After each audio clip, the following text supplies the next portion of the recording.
Hey everybody, muraljoe here. I want to show you how to paint an underwater scene. So I'm not just going to show you my techniques. I'm going to show you how I know where to put the colors to give it that look of the light blasting through and coming down through that water and hitting the sea floor. There's a reason it looks the way it does. And when you know that, you can invent your own techniques. So let's get started with lesson 1. Okay, for starters, I need to decide what my sky is going to look like.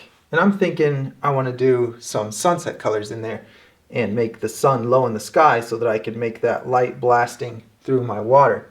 Then I can show you that effect of light coming through the water real extremely. It'll be more obvious that way. So it's a good idea to establish the light source first, because then you know how bright not to make everything else, because it's not going to look like an accent if everything else is just as bright. It's not going to look like the light source if other things are just as bright in the picture. So I'll see how that looks before I decide the colors for the rest of the picture. Now I have a video on YouTube, how to paint a sunset. But this is just going to be the quick version. Fastest sunset I ever painted. Alright, so let's go one here. It's a good idea to keep track of how many brush loads I put on my surface. And by the way, this is just gray paint that I have on here. And I just cover anything I'm going to paint with a gray because that covers really easily. Other colors I put over it are going to cover gray a lot more easily than, say, a bright red over a bright green. You're going to see that base coat through it. So gray is easy to cover. Makes a good base coat. And I troweled it smooth. You know, I used a trowel. I don't know if I have it here. I have it sitting over there on the ground. I just used a paint trowel like you use for drywall mud to smooth it out after I brushed that paint on, because it helps get rid of all of the little ugly bits of texture that I don't like. Anyway, back to the painting. So I've got 2 blobs of white on there. 1, 2, 3. I want to put enough on there that I know it'll cover my whole sky area. 1, 2, 3, 4. Probably 5 is good. Now, whenever you see that bright ball of sun in a sky scene and it's got those sunset colors in it, it always changes color in this area, in this order. The brightest area is the whitest area, and as it gets dimmer, it gets yellower and it gets redder, and then it gets maybe violet before it fades to the blue sky if it has blue sky. So the order of colors is very important. How much of the color is not important. So I'll do some yellow right here. My sun will be here. I'll put yellow right there. And then I think I could probably afford to do a little more yellow. Let's say that much. Next color over, because it's getting dimmer as it goes this way, will be the red. Let's get a little bit more. Next color over, maybe all the way in the corners, because I want it to be circular, following the pattern of the sun blasting through maybe a watery looking sky with a lot of mist in it, like it's the ocean. So I'll just put a little bit of blue on. I don't want to have a lot down in here. Maybe this will be mostly orange by the horizons. Maybe up in here is where the blue will be. And maybe we'll just put a little dab up in here also. I think that's enough. All right, so now we're done with our sky, and we're going to move to the water. No, I'm just kidding with you. Now we got to blend it together. So I'll clean out my brush. Like I'm making a fire, you know, I just spin it to get the water out. You can make a real mess if you don't keep that brush straight up and down when you're doing this. Now it's time to smear the paint around, and so I'm going to keep that water handy. And once I start smearing this paint around, it's going to start drying fast. See, so this is where I want the yellow, right outside that inner ring where the sun is brightest. Then it's going to be the red next. I'll just grab some of that white in there and pull it over here.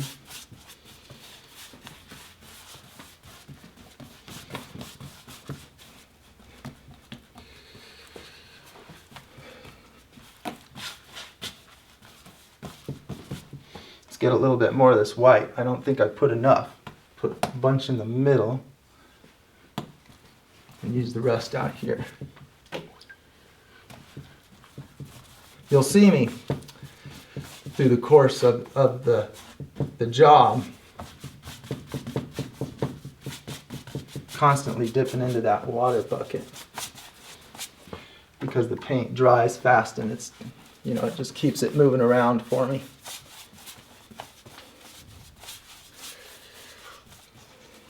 Just like this. Let's use some of that white over here again. Now it's okay for these colors to bleed into each other as long as I still have the order visible. It's actually better if they bleed into each other. It's going to look more natural that way. The blues in a sunset sky are never very vivid blues because they're mixed with opposite colors like red and orange.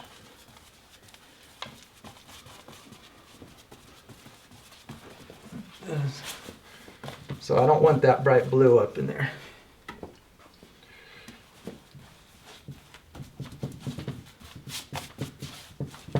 When you see me come down like this and do this with my brush, I'm just getting rid of paint. Just getting it out of my brush.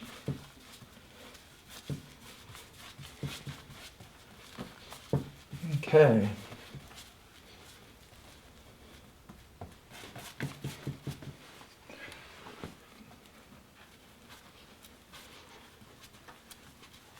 Just trying to smooth out these colors now.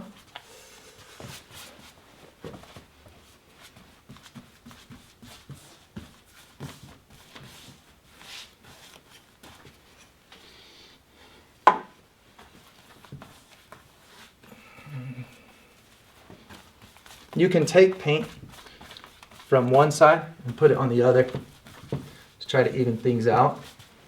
I do that a lot, like this, to try to make things more symmetrical or try to balance out the colors.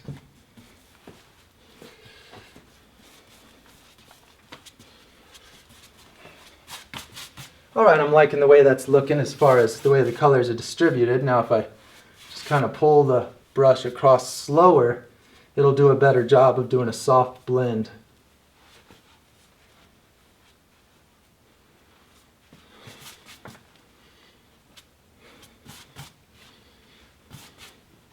I do this a lot where I'll unload it, go across, unload it, go across, unload it.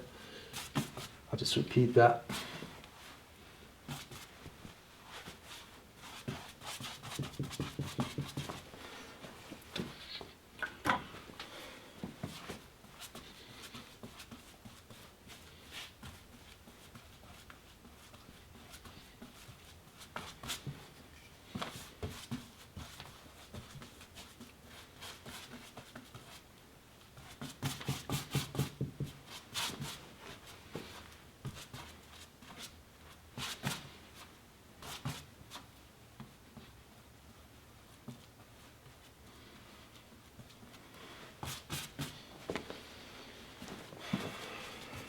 It's kind of a very red spot right there. We'll try to feather that out.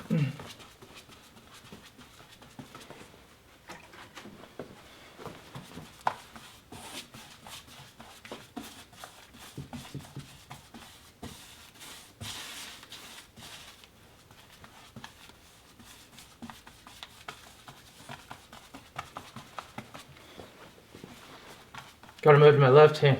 My right arm got tired.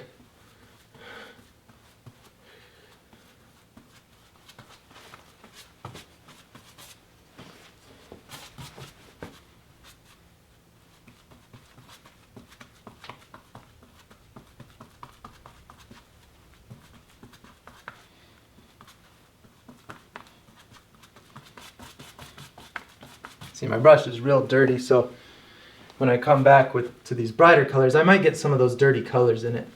But it's okay. The order of the colors is still there, and when I'm done with this and it's all dry, I'm going to put a big bright white ball right in the middle to be the sun. And that'll reestablish my brightest spot.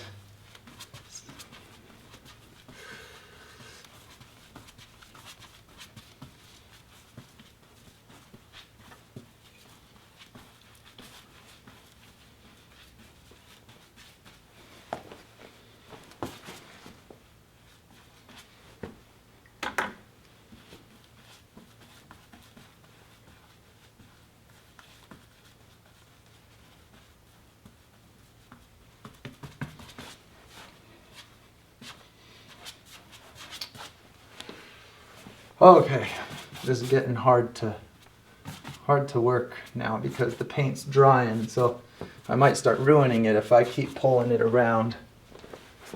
So if there's any spots in my sky that I don't like later, I'll just put a cloud over it. Next will be the water.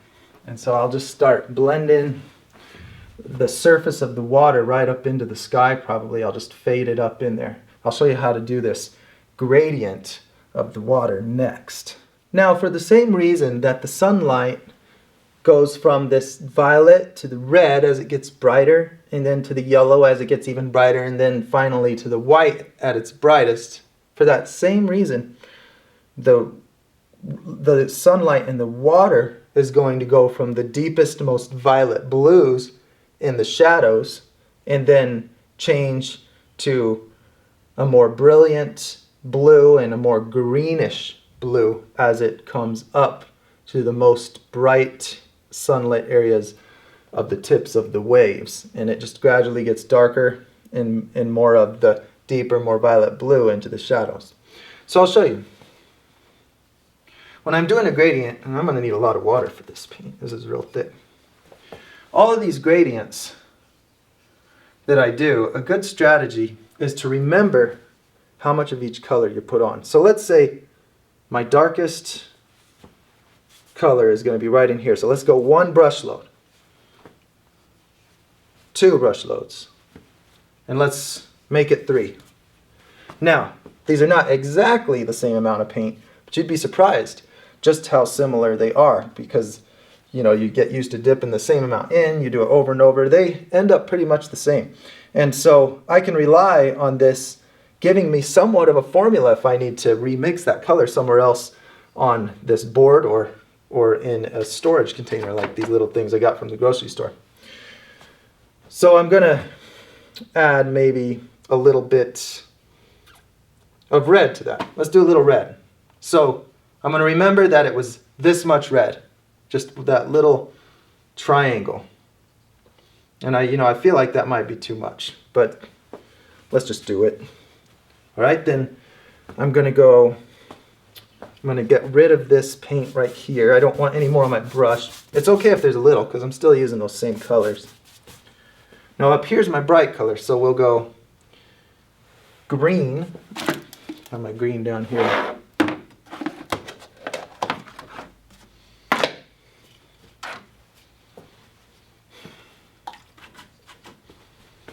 All right. Brush load of green.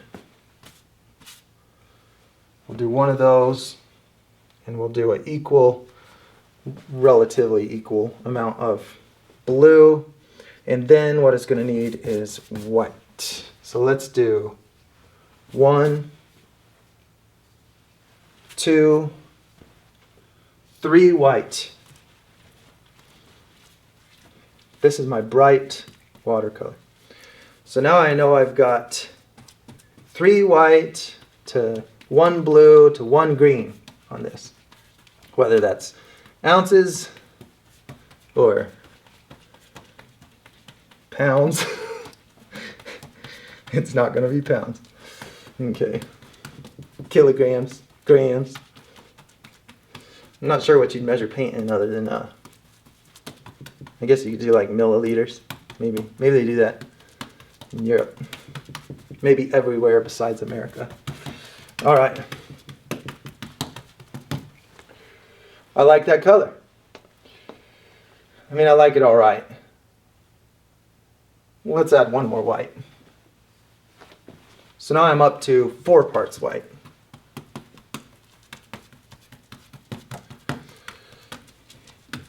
Now I'm not doing this half because I want to show you how by memorizing those ratios I can get a real close match. Save myself a headache. Now I'm going to start fading this down. Now I got to be careful. I don't want to hit this red too quick, so I'm going to start fading the blue in.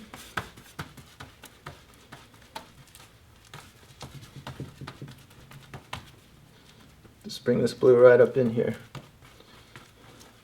That red is going to be for these lowest, darkest colors. So I'll just kind of scrape it off there. I should have put it down at the bottom, that red.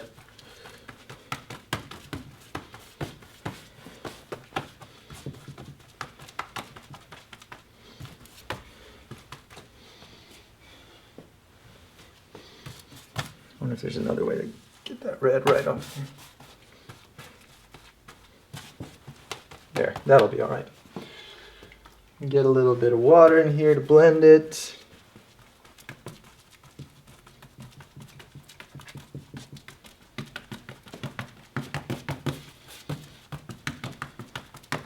I always use this kind of figure 8 pattern just to pull the colors together. Then I blend them, you know, soften it after I get them distributed.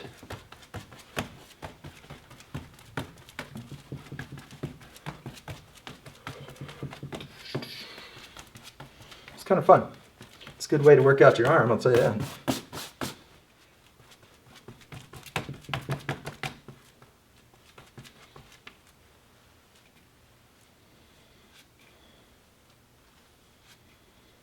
Okay. I want it to be a nice even transition, nice gradual transition, rather. I don't want it to look like there's a blue half and a green half. I want it to be nice and continuous. So this gradient is like a gradient of the light green that stops here, and this gradient of dark blue goes all the way and stops at the top. They overlap each other. So in the middle, it's very good to have them mix with each other a lot.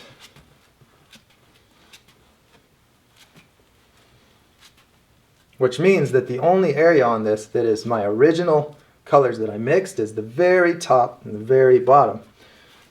So for that reason, I know to mix a bright color that's overall brighter than what I want the result to look like, a little brighter. And same with the shadow, overall a little darker than what I want the end result to look like, because I'm mixing the light color into it all except for that very bottom strip.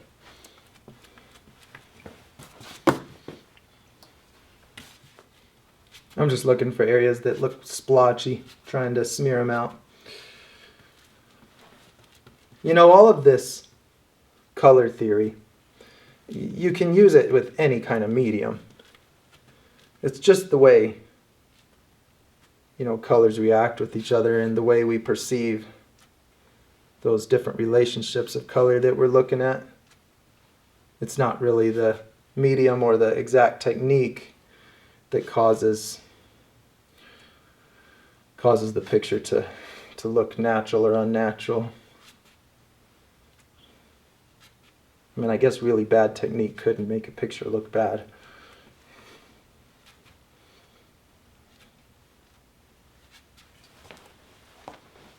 Yeah, I'm liking the way that looks. You know, I'm kind of torn on this because I might want sun rays coming down like this, and it might be good if I don't know if it's too late to do it now, but might be cool if I kind of made lines like that.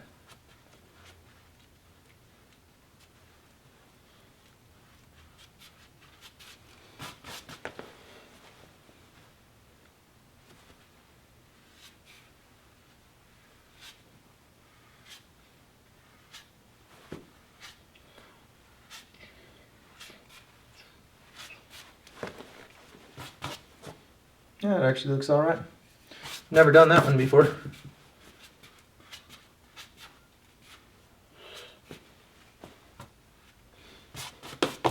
One, two, three. Then I did this little triangle of red, and this time I'm going to put it right down there. And then my greens were one green. That was a really big brush load of green, if I could tell. One blue. Those look similar. And then four white. 1, 2,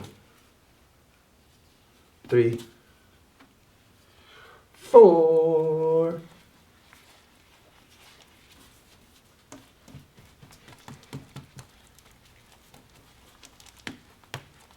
So, notice that I don't go straight to making my gradient. I get my get these ratios mixed first, get the two first colors mixed.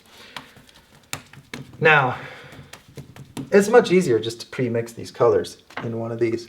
I'm doing this because I can and it's good for demonstration, but really, when I'm doing a job, I'll most of the time pre-mix colors in one of these if I know what color I'm trying to get to. I'll do this as maybe a primer coat and then pre-mix it after I've decided what my colors are going to be.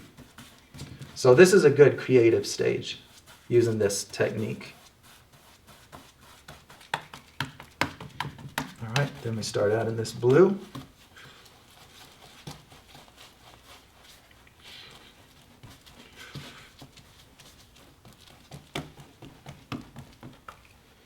You can see that I had a lot of green on that one.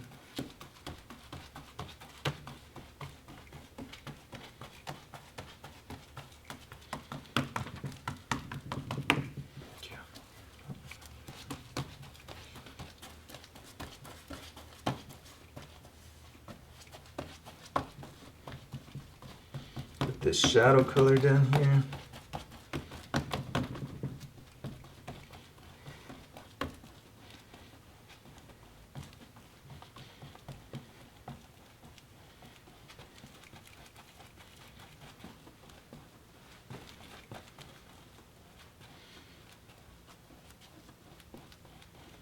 Oh, this one's coming out better, even though I think I did do way too much green right there. So I'm going to wash my brush. See if I can add a little more blue and white to reduce that green ratio.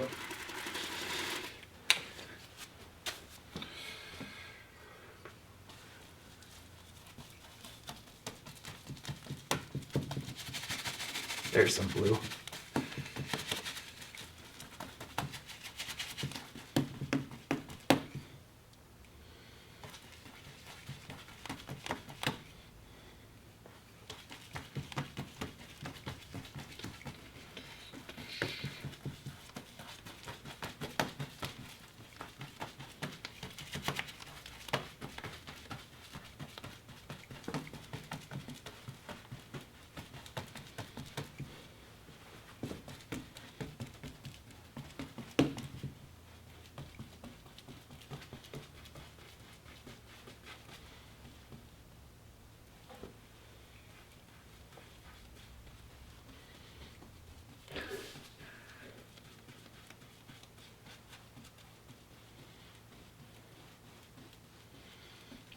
That. Sometimes when I'm doing a gradient on a big wall, I'll use this method across the whole thing. I'll just remember how many brush loads of each color and I'll just do section, section, section, section. They'll all be a little bit different from each other. And it'll just create a diverse look altogether that sometimes looks more interesting than solid colors. All right, now I have to see if I can make that same sun ray effect in here. I wasn't even going to do this. I don't think that it's necessary for the picture to do these rays. So this is not a crucial part of getting the look here. I don't want to mislead you.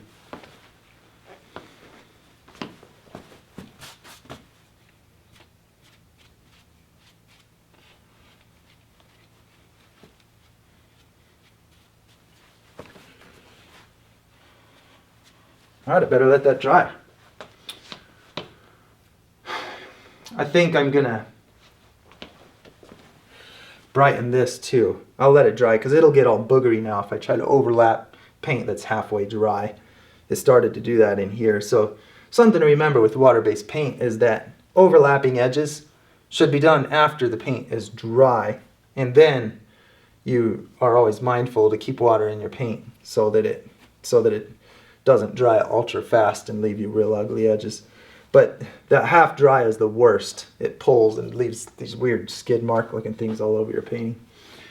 That is the downside to using wall paint to paint a mural, is that it doesn't leave the real pretty brush strokes that artist acrylics or artist oils will leave. Those are nicer on the finish. But this is fast for big pictures. Now I have one more gradient to do. I want to make the sea floor. So I'm going to do that with a light, like sand color. So maybe just a very light tan, maybe like the color of this wood. So when I think of white sand on the beach, I want it to look like real light colored sand. I think of a white that is just barely has some orange and maybe brown in it. And that would be like a light color like this. And I'll mix that with this. This will be one end of the gradient, and that'll be the other end. Now for the sea floor. I dropped the camera down in my rolly cart too so that you can have a good view here. Now a side note is, if you use this method with counting your brush loads, a smaller brush with more of those brush loads is much more accurate than 2 or 3 with the giant brush. So let's do a couple of white here. This will be the bottom of my gradient. And let's do some red in there. Let's do some yellow. And up at the top, I just need my blue. So I don't want to have this yellow in there when I do that. That little tiny bit's probably not going to show up. So let's go 1.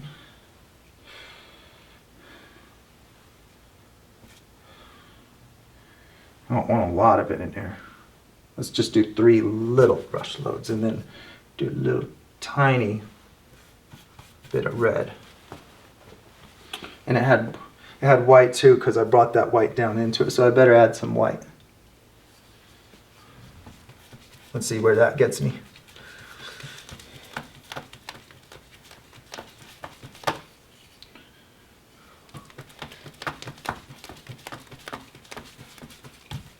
I want this to altogether be a little lighter than the dry paint. Wet paint is always lighter than dry paint, and it darkens as it dries. So if you want to match a color,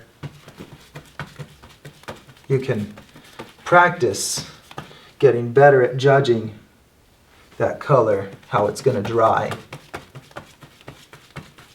Yeah, I think that's going to match pretty close. You can see that difference there. I'm probably a little off like I always am, but it's pretty close. I'll settle for it. And another thing that's going to make it more forgivable is that it's fading into a lighter color down here anyway.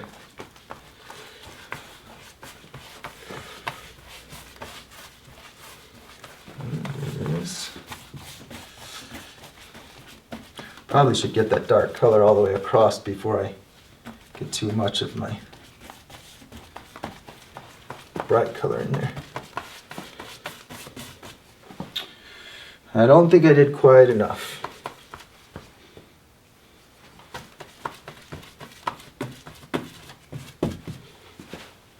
Water.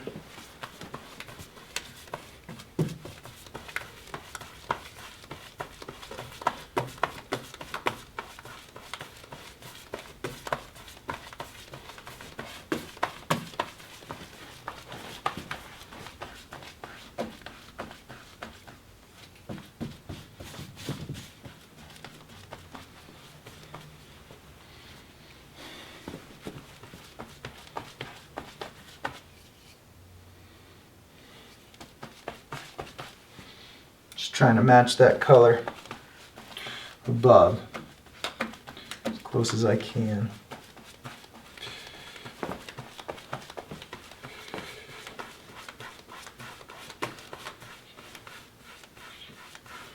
Maybe the ground shouldn't be level. Maybe I'll bring this up a little bit in here.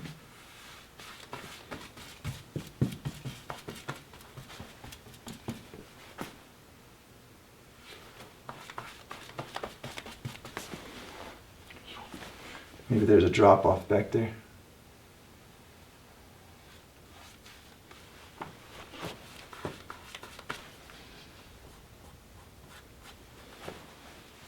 Yeah, I think I want to go a little darker.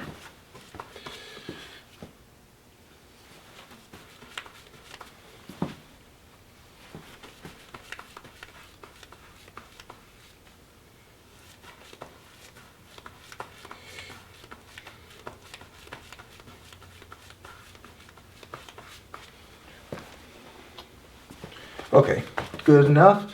Then I'll start blending it down.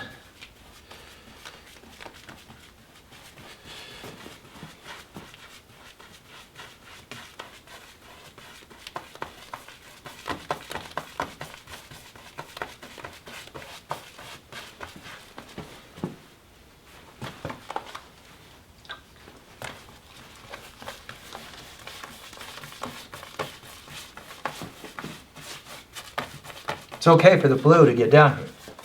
That's what I wanted. I want everything to be colored by the blue because there's a big blue canopy of water right over the top of where the sun is shining.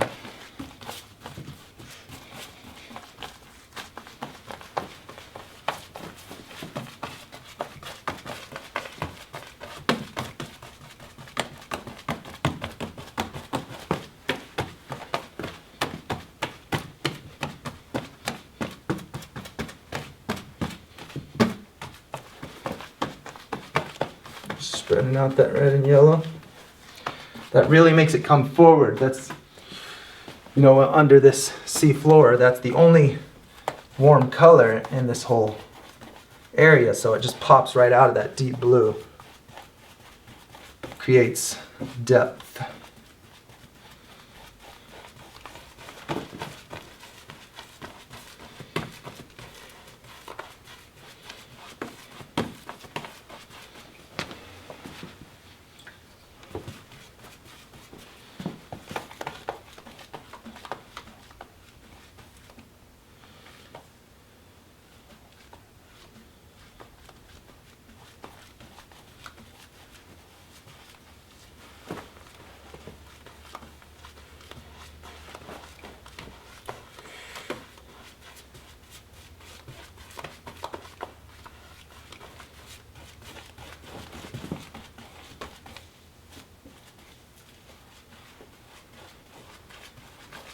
Now once again, I'm trying to make it very gradual.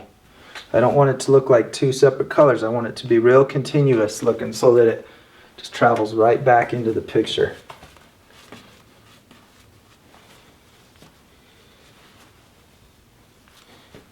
You know, the reason that I don't just pre-mix these colors and say, put this color here and blend them together, well, because I just think it really helps a person's understanding of what is actually happening between the colors to create the look. And I want you to see that.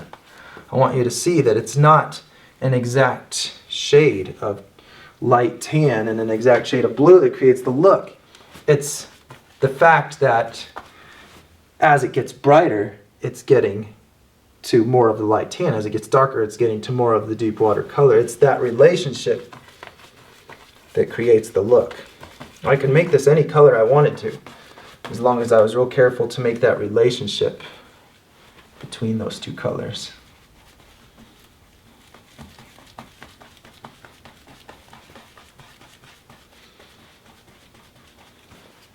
I'm going to try washing out my brush to get the light color out of it,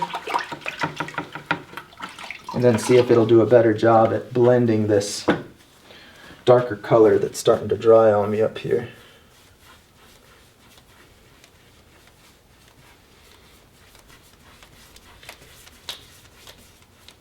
This looks very light right now, but watch how much it'll darken. It's just that it's very watery. Makes that real light, streaky look.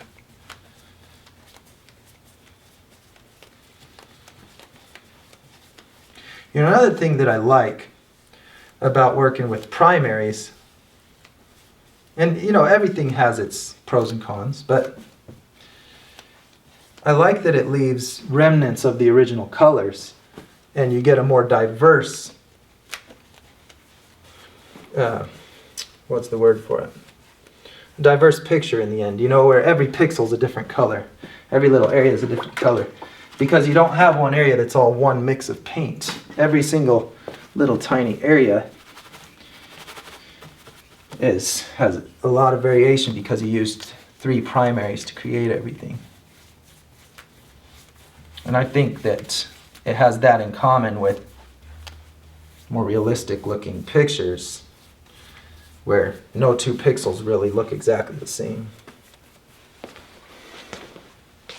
That's getting real streaky, so I'll just pull off of it, let it dry, and touch up anything if I don't like it later.